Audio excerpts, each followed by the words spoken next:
भारत की प्राचीन भूमि सदियों से वीरता, ज्ञान और तपस्या की जन्मभूमि रही है। हिमालय की तराई में बने आश्रमों से लेकर नदियों के किनारे बसे गुरुकुलों तक हर ओर ज्ञान और संस्कृति का दीपक जलता था।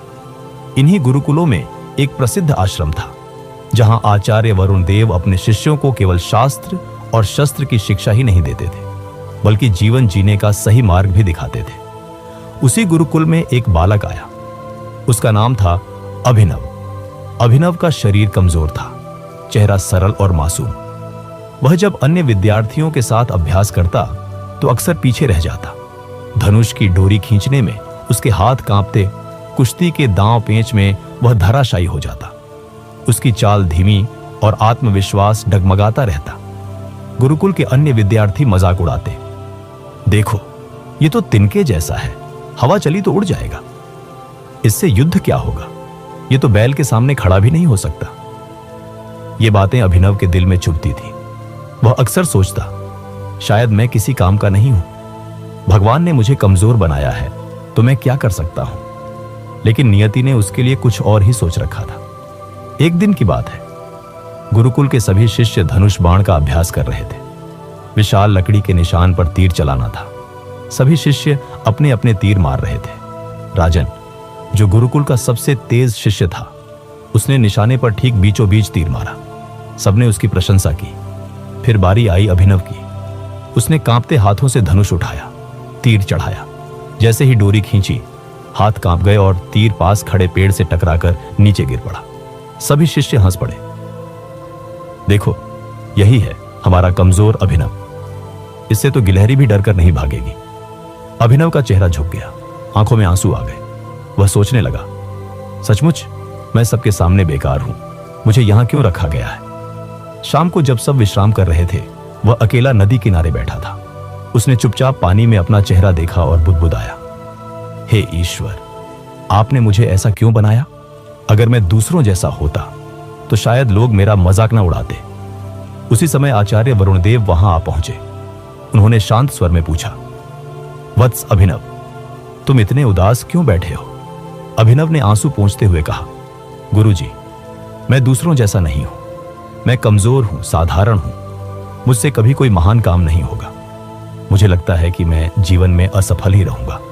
गुरुजी ने मुस्कुराते हुए उसका कंधा थपथपाया और बोले, वत्स, याद रखो, मनुष्य की पहचान उसके शरीर से नहीं होती, बल्कि उसके आत्मविश्वास से होती है। अगर तुम स्वयं पर विश्वास कर लो तो असंभव भी संभव हो जाएगा। अभिनव ने संकोच से पूछा, लेकिन गुरुजी, आत्मविश्वास आएगा कैसे। जब लोग रोज मजाक उड़ाते हैं तो मेरा विश्वास टूट जाता है। गुरुजी बोले, सुनो वत्स, आत्मविश्वास बाहर से नहीं आता, यह भीतर से जन्म लेता है।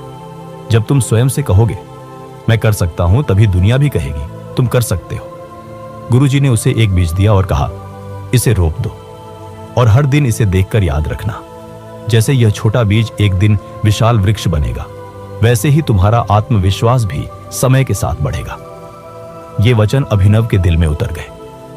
कुछ दिनों बाद राजा का दूत गुरुकुल पहुंचा। राजा ने घोषणा की थी कि जो भी शिष्य आश्रम के सामने रखे गए विशाल पत्थर के शिलाखंड को हिला देगा, उसे राजसभा में विशेष स्थान मिलेगा। सभी शिष्य उत्साहित हो उठे। पहले राजन आगे बढ़ा। उसने पूरी ताकत लगाई, पर पत्थर जरा भी न हिला।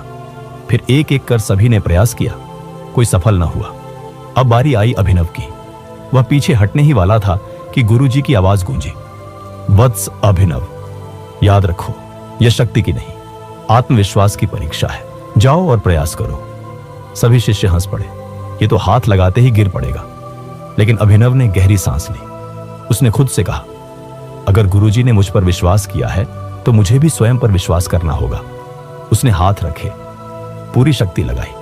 पत्थर नहीं हिला, लेकिन सबने देखा कि अभिनव गिरा नहीं, उसका चेहरा चमक रहा था। गुरुजी ने कहा, यही पहला कदम है आत्मविश्वास का। जब तक तुम प्रयास कर रहे हो, तुम हार नहीं सकते। उस दिन से अभिनव ने ठान लिया कि वह अब कभी हार नहीं मानेगा। वह सूर्योदय से पहले उठकर अभ्यास करता, धनुष बाण का रोज अभ्यास करता, शरीर को मजबूत करने के लिए लकड़ी के गट्ठर उठाता। हर रात ध्यान लगाकर खुद से कहता, मैं कर सकता हूं। शुरुआत में वह थक जाता, गिर पड़ता, लेकिन धीरे धीरे उसका मनोबल बढ़ने लगा। एक बार जब वह दौड़ लगा रहा था तो गिर पड़ा।